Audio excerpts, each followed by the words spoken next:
In 1914, in an attempt to work within the alien white bureaucracy, Chief Johnny Clark of the Tsitika asked the Royal Commission on Native Affairs to register the Tsitika-Robson Bight area as Indian Reserve.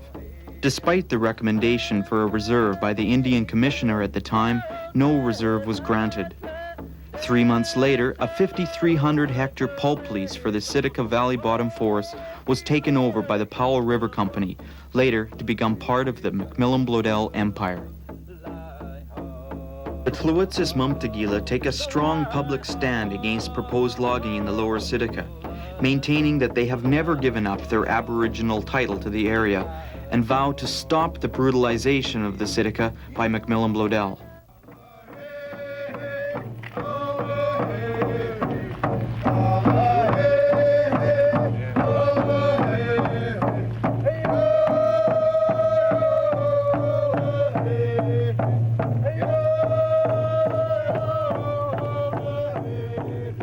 We have watched the destruction, as you have heard.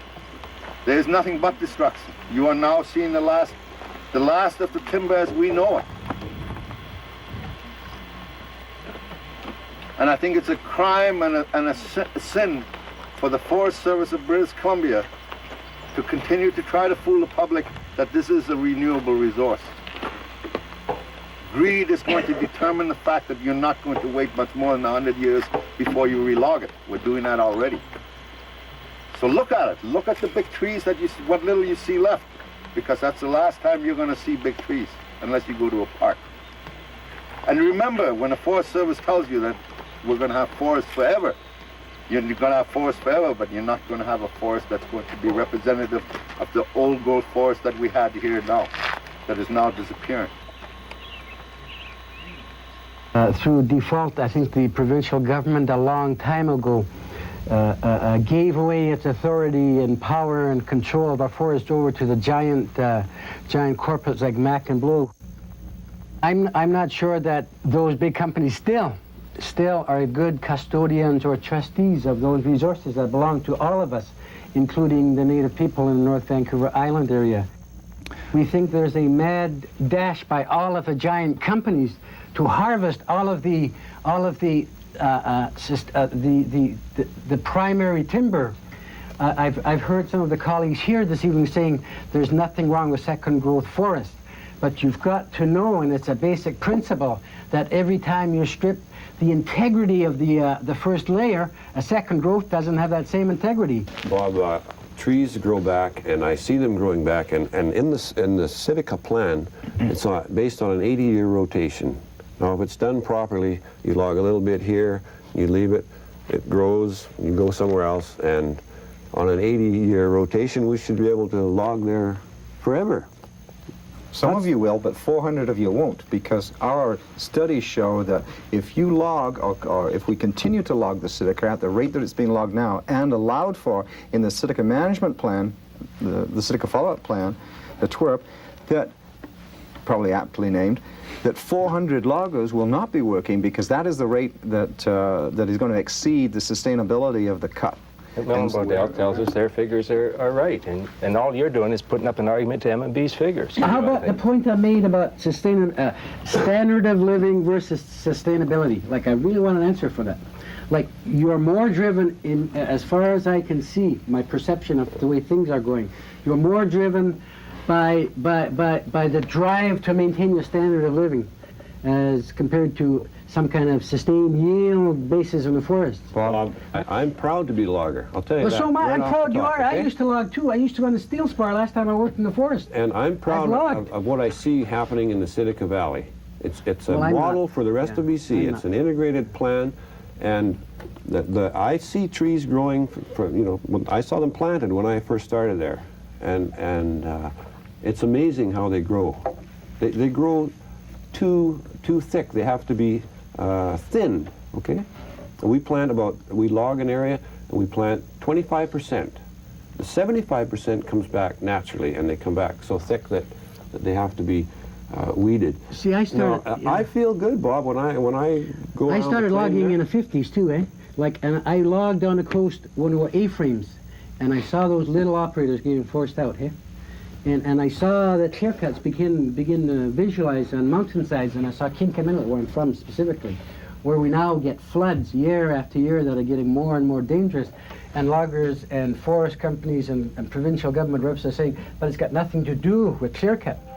Logging and road construction cause changes in stream flow, which is detrimental to fish habitat.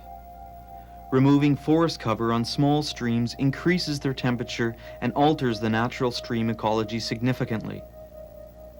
Exposure of these soils accelerates erosion and transport of sediments into stream channels, causing major impacts upon the productivity of the ecosystem. Additional debris as a result of logging next to streams form log jams, which not only impede fish movement upstream, but when eventually broken up, cause debris torrents scouring the stream channels of all vegetation and potentially destroying spawning pools. In the 50s, we used to fish 5 days a week. Now we're going to get 6 days for the whole season in the Johnson Strait because of the heightened concern for conservation of those stocks.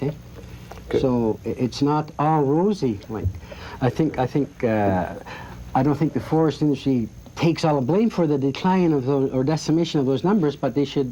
So you're blaming logging for the decline on the fisheries. But we have to. When you look at so-called streamside management, where streamside management consists usually of a buffer of maybe one tree width or three. If we were talking about a buffer strip that protected those riparian zones, which are alongside the streams and the rivers, which are the most highly productive sources of insects and larvae and so on that fish need to feed on, and protect the actual stream beds for the salmon stocks to breed in. If we were doing good streamside management practices, then we would probably still have a viable fishery. Problem is, we in this province have done virtually no research into our biodiversity or ecological systems. What research is being done is being sponsored only by the forest companies because they're the only ones with the money, and it's simply the baseline studies are not there to go back to and monitor over a period of time. How do we account for the high volumes of wood that went down that creek during this high flood season? I'd like to answer that. Now, won't that have an impact, eh? And if we continue to log further down the Tsitika, of course, that will increase the sensitivity. Well, all those trees that came down had roots on them. They were from cut banks where the river was so overflowing that it cut the bank away with standing trees. There was not a log at the mouth of that river that had a cut in it. Naturally, it was all it was due to excessive rain and runoff with snow that caused the... Yeah, well, that's my point. As we descend... I mean, this was a 50-year, the worst floods in 50 years, As we descend closer to the more sensitive basin itself, then that will become a problem. It's unfortunate, but the public is being misled by a lot of statements by these anti-logging or preservationist groups.